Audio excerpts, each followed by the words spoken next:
Hello there, I'm Azaria Tagaya and this is Nightline, the top stories. All development and public welfare projects to proceed in all areas. And probe into PM9, MECC freezes 2 million ringgit in 13 bank accounts. Good morning. Prime Minister Datuk Seri Anwar Ibrahim has made an assurance that all development and public welfare projects will proceed in all areas, regardless of whether funding is channeled through the respective members of parliament. This includes hardcore poverty eradication programs which are implemented comprehensively without regional bias. Soal peruntukan saya tegaskan semula. Sama ada melalui ahli parlimen atau tidak, projek rakyat diteruskan. Umpamanya pembasmian kemiskinan tegar itu menyeluruh tanpa mengira kawasan. Anwar advised opposition MPs not to politicise the funding issue by claiming they are financially burdened due to the lack of allocations. He said such claims were unwarranted as all MPs, including those from the opposition, receive an income of up to 40,000 ringgit. This includes a fixed monthly allowance of about 25,700 ringgit as well as other entitlements such as parliamentary session allowances, committee meeting allowances and travel allowances. The Prime Minister earlier met with the Youth and Sports Ministry top management on Monday, attended a religious talk and performed the Zohor prayer in congregation in Putrajaya on Tuesday. According to political analyst Professor Datuk Dr. Sivamurugan Pandian, the government's commitment to continuing development and public welfare projects nationwide reflects its dedication to prioritising the people's best interests. This is not the first time Prime Minister have reiterated the decision to continue with development in any areas of Malaysia, regardless whether it is under the ruling government or the opposition. Of course, this also involves the relationship between the federal, state and also the local government. I strongly believe that the decision by the Prime Minister is to protect the interests of the people, and meantime, the decision to continue with discussion on the allocation should be given to the Member of Parliament will continue. On another matter, the Prime Minister called on cybersecurity experts to work with the authorities to strengthen resilience as Malaysia faces evolving digital threats. Anwar's Senior Press Secretary Tunku Nasrul Abaida said the Prime Minister made the call during the first National Cybersecurity Committee meeting for 2025 in Putrajaya on Tuesday. Anwar reaffirmed his confidence in Malaysia's cybersecurity capabilities at the meeting. Those present also discussed the current state of national cybersecurity, which shows a declining trend in cybersecurity incidents between 2023 and 2024. Dan seterusnya, kerajaan juga menyeru pihak tempatan yang mempunyai kepakaran dalam keselamatan cyber agar dapat bekerjasama dengan kerajaan agar ekosistem keselamatan cyber dapat dipertingkatkan dengan lebih menyeluruh menggunakan kepakaran anak tempatan. The meeting also focused on the implementation of the Cybersecurity Act 2024, with enforcement efforts bolstered by the appointment of additional heads of national critical information infrastructure sectors and cybersecurity experts. Additionally, the meeting approved the organisation of an ASEAN-level Cyber Games and Conference in May, a joint initiative by the National Cybersecurity Agency, the Council of Europe and the International Criminal Police Organisation Interpol. In welcoming the Prime Minister's call, the National Tech Association of Malaysia, PCOM, is prepared to support this initiative and work alongside relevant authorities. PCOM Chairman Alex Liu said PCOM Cybersecurity Chapter, which represents the major cybersecurity players in the country, stands ready to work closely with National Cybersecurity Agency, NACSA, and related agencies to boost cybersecurity capabilities, awareness and resilience in the country. Liu also lauded the government's focus on cybersecurity, especially with the introduction of the Cybersecurity Act last year.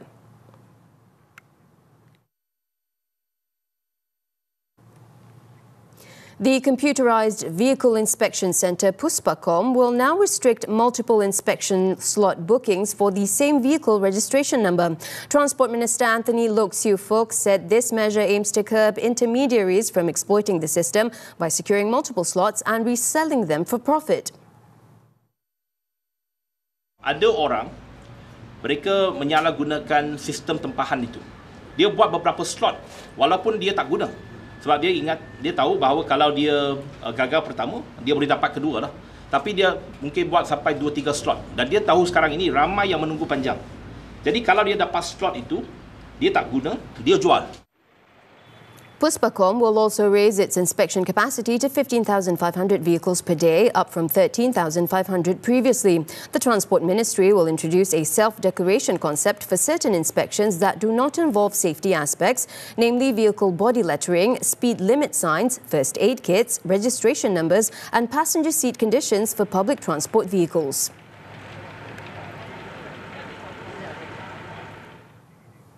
The Domestic Trade and Cost of Living Ministry has seized 300 bags of rice from 213 packaging and manufacturing premises inspected during Ops Campur.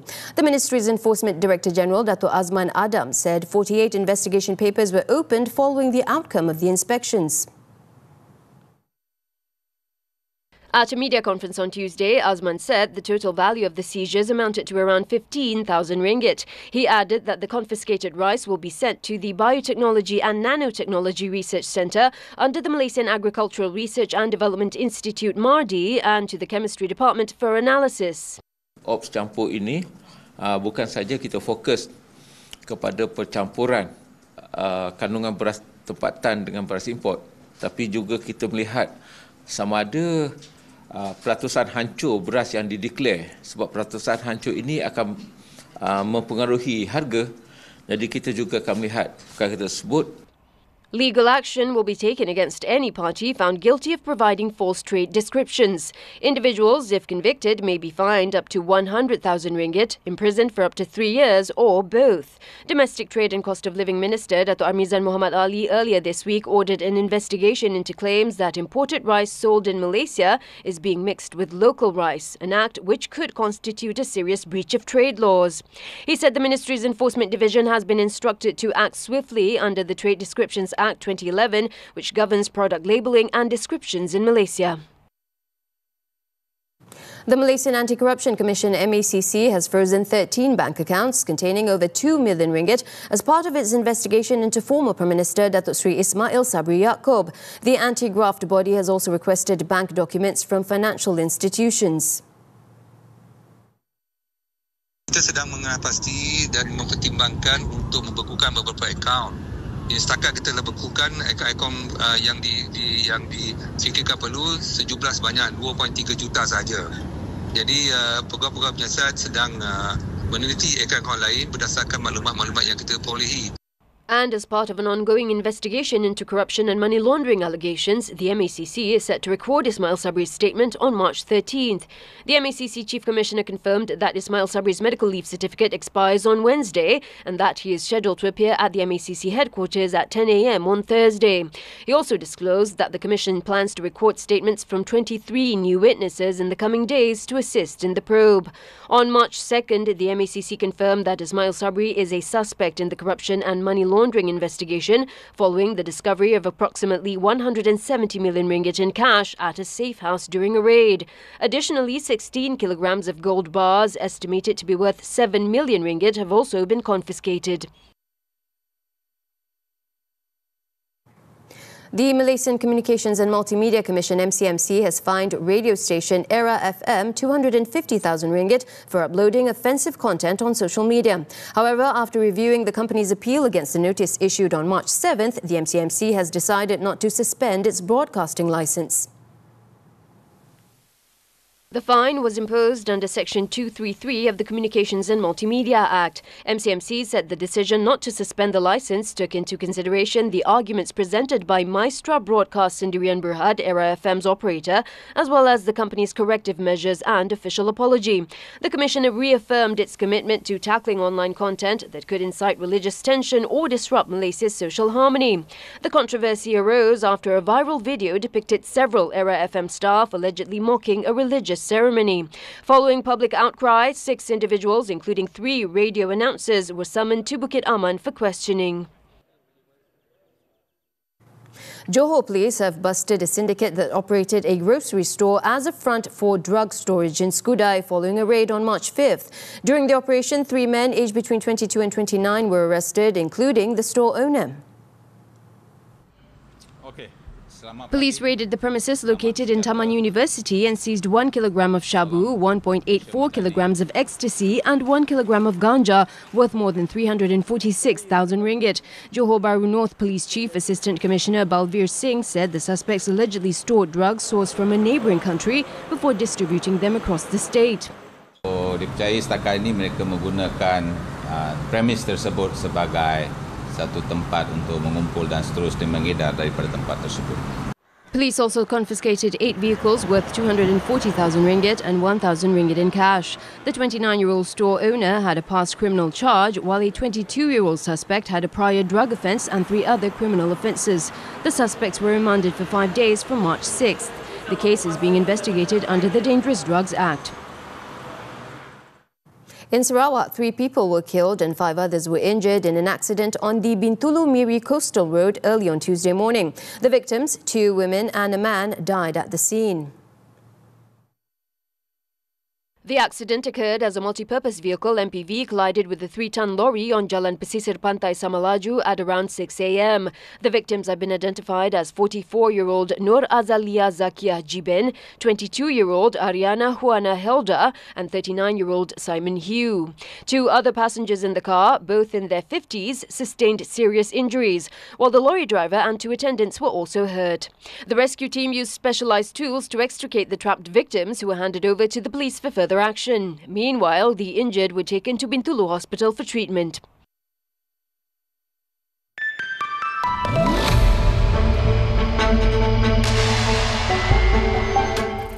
Malaysia's rising tax revenue is a clear signal of a stable domestic economy. However, tax experts say there is still room for improvement when it comes to the efficiency of the country's tax system. Ini adalah satu kajian yang berterusan di bawah sistem taksis sendiri yang lebih dikenali sebagai self-assessment system.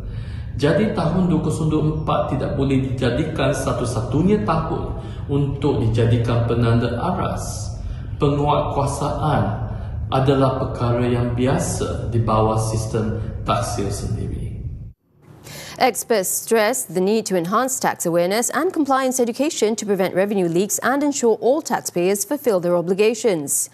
On Monday, Prime Minister Datuk Seri Anwar Ibrahim announced that Malaysia recorded its highest ever direct tax collection, reaching 184.8 billion ringgit last year.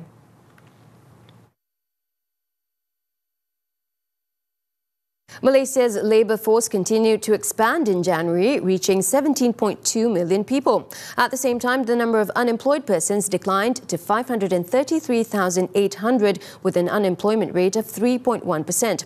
According to the Department of Statistics Malaysia, the services sector experienced consistent growth. This was most evident in accommodation, food and beverage, wholesale and retail trade, as well as healthcare and social work activities. Meanwhile, the number of people outside the labour force saw a slight drop of 0.03% compared to a 0.97% decline in December, bringing the total to 7.15 million people.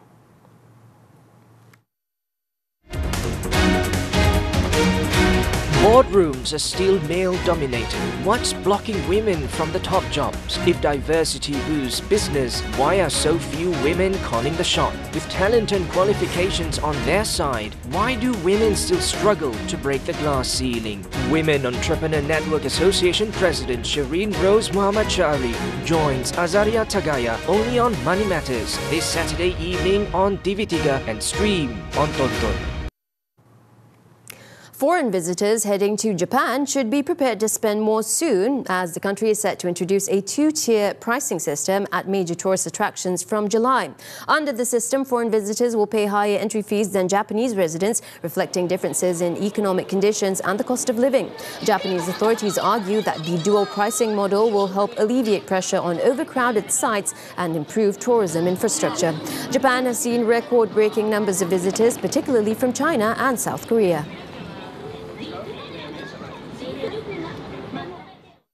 Asian stocks fell sharply on Tuesday as a market sell-off extended on mounting worries that a wide-ranging trade war could dent U.S. economic growth and lead to a recession, sending skittish investors to the safe haven Japanese yen. In Asia, stocks were battered across the board, with Japan's Nikkei and Taiwan stocks sliding about 3%, hitting their lowest level since September. Chinese stocks were not immune to the downbeat mood as the blue chip index fell 0.5%, while Hong Kong's Hang Seng index slid 1%. Meanwhile, South Korean shares fell more than 2% to touch their lowest level since early February. Investor concerns about the potential economic slowdown were exacerbated after US President Donald Trump talked about a period of transition while declining to predict whether his tariffs would result in a US recession.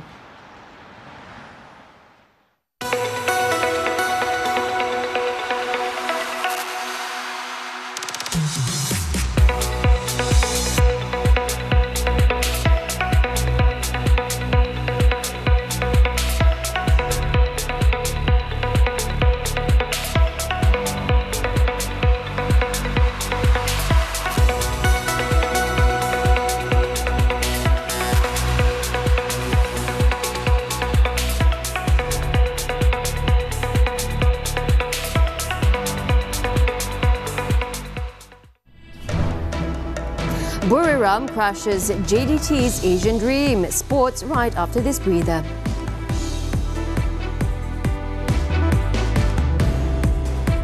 Aku tahu apa dalam fikiran kau.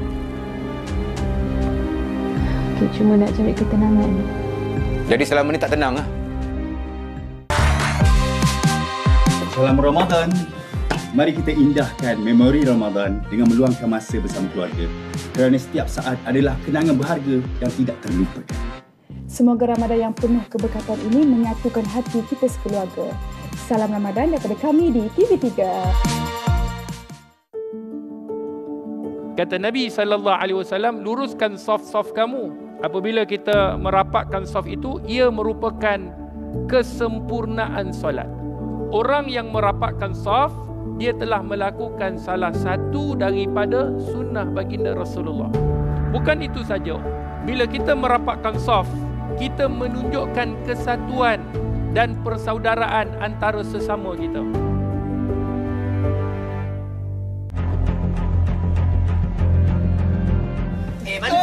Seorang pelajar didera dan dipukul ekoran daripada kehilangan komputer riba.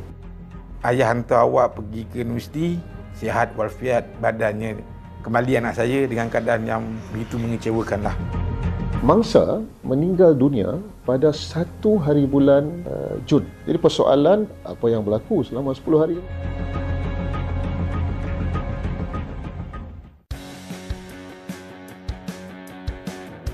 Menarik di Sembang Sahur minggu ini. Namun mengejar keredaan hakiki. Kami bagaimana nak istiqamah. Istimewa siaran secara langsung dari Musalla Ar-Rawdah, Kuantan, Pahang. Jom tambah keberkatan di bulan Ramadan ini dengan pengisian penuh makna. Dan jangan lupa untuk stream ditonton melalui Smart TV anda, pastinya Sembang Sahur di TV3.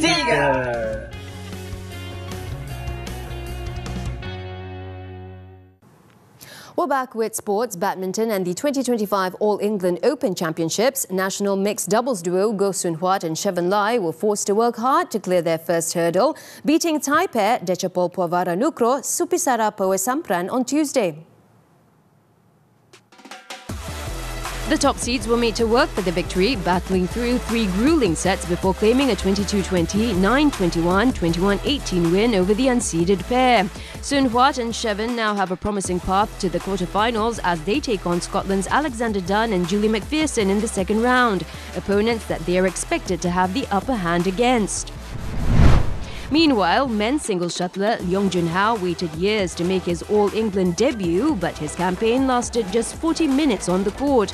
There was no fairy tale upset this time as the world number 24 fell 11-21, 19-21 to defending champion Jonathan Christie of Indonesia.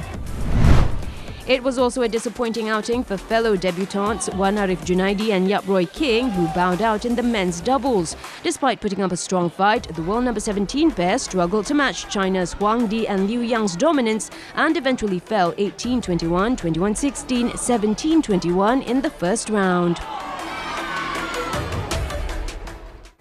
On to football. The AFC Champions League elite Johor Darul Takzim JDT FC's dream of glory ended after being knocked out on a 1-0 aggregate by Buriram United in the round of 16, second leg at the Sultan Ibrahim Stadium on Tuesday. The hosts were the better side in the first half with their ball possession, but they could not breach Buriram's keeper Neil Etheridge, who was in his element. Despite the Southern Tigers' relentless attacks, the visitors managed to withstand the pressure and break the deadlock, with Supanat Muenta scoring 2 minutes before the hour mark to secure Buriram's progression to the quarterfinals. JDT substitute Jorge Obregon seemed to have scored a late equaliser, but it was ruled offside.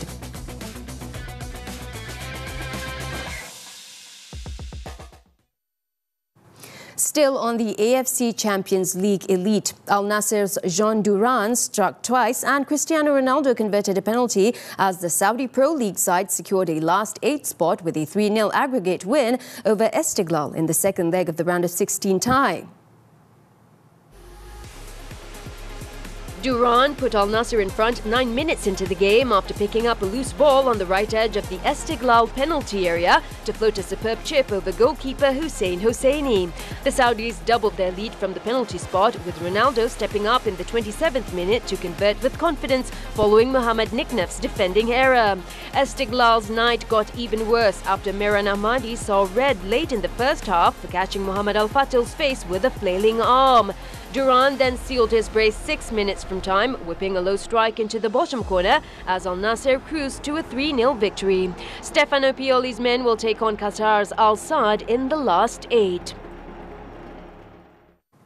Turning to tennis now, the 2025 Indian Wells Open, Carlos Alcaraz powered past in-form Canadian Denis Shapovalov on Monday to continue his march towards a rare ATP Masters three-peat.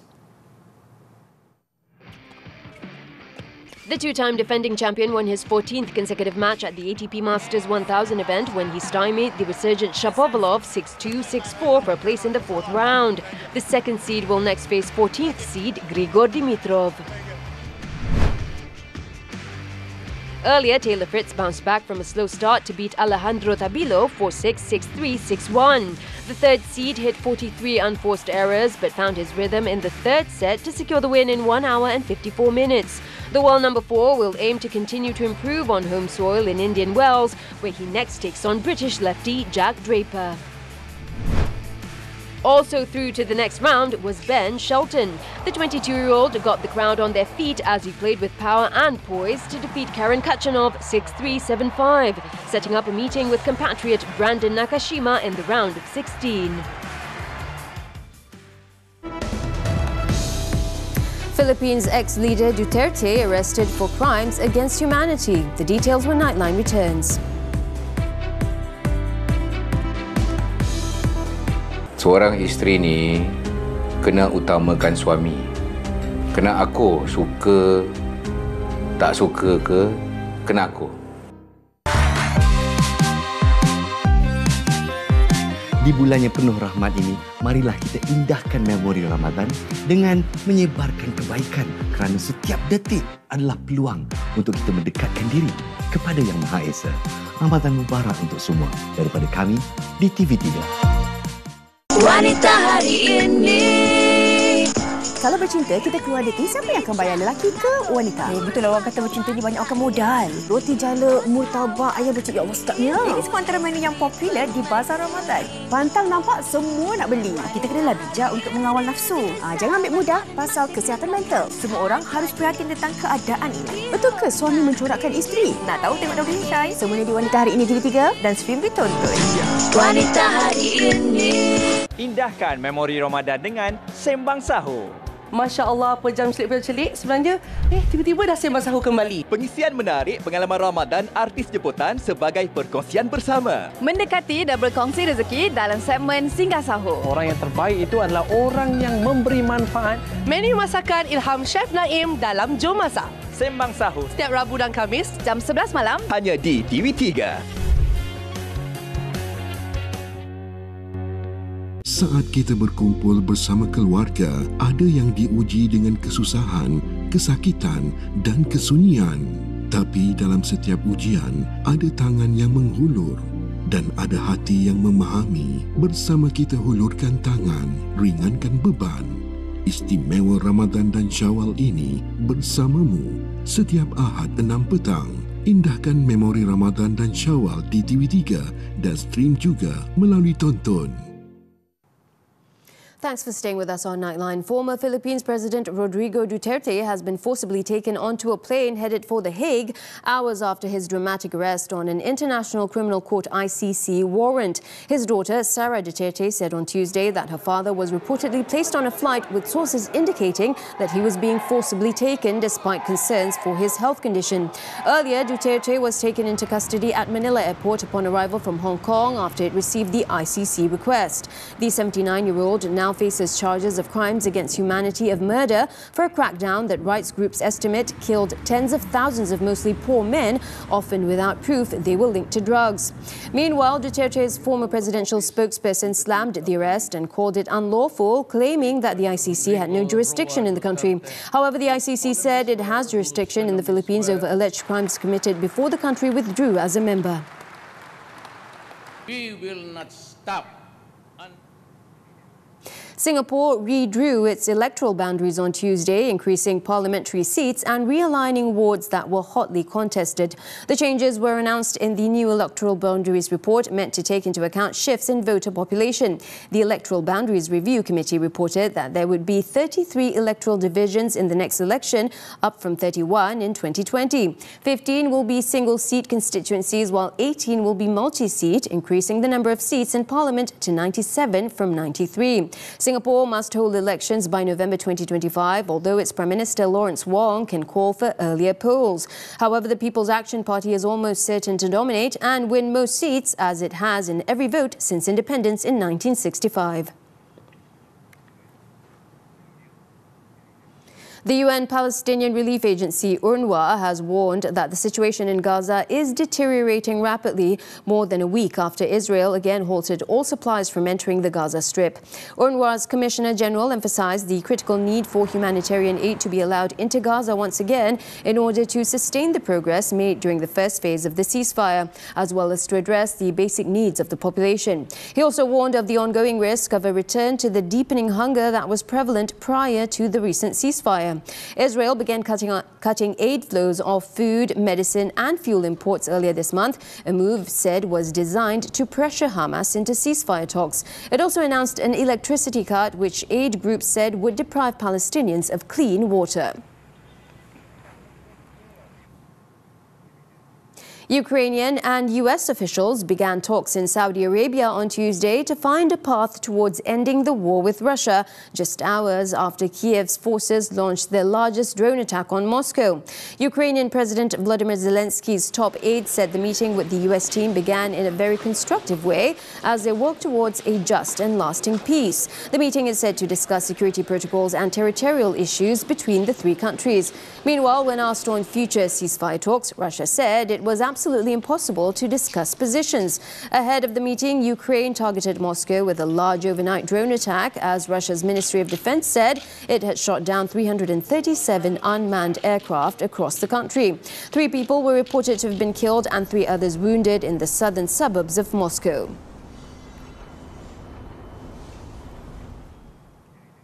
At least 32 people were killed on Monday in 2 separate bus crashes in Mexico. In the first accident, a bus carrying more than 40 passengers overturned along a highway in southern Mexico's Oaxaca state, killing 18 people and leaving 12 others hospitalized. Local media reported that the victims were supporters of the ruling left-wing party returning from a Sunday rally in Mexico City.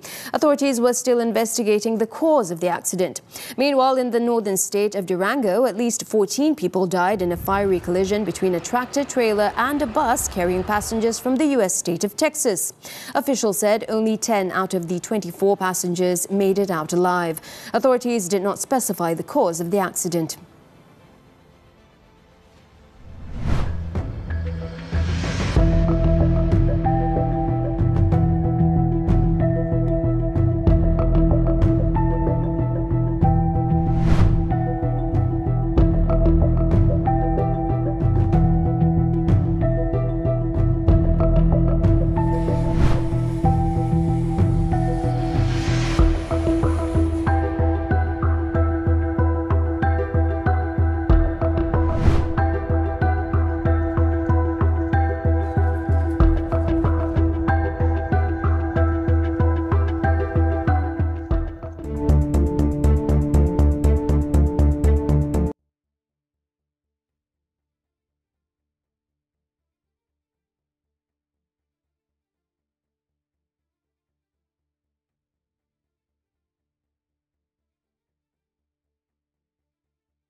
It from us at Nightline. Before we leave, let's take a look as Manchester United unveils plans to build the world's greatest football stadium with a 100,000-seater arena. With that, I'm Azaria Tagaya. Thank you for watching and we'll see you next time.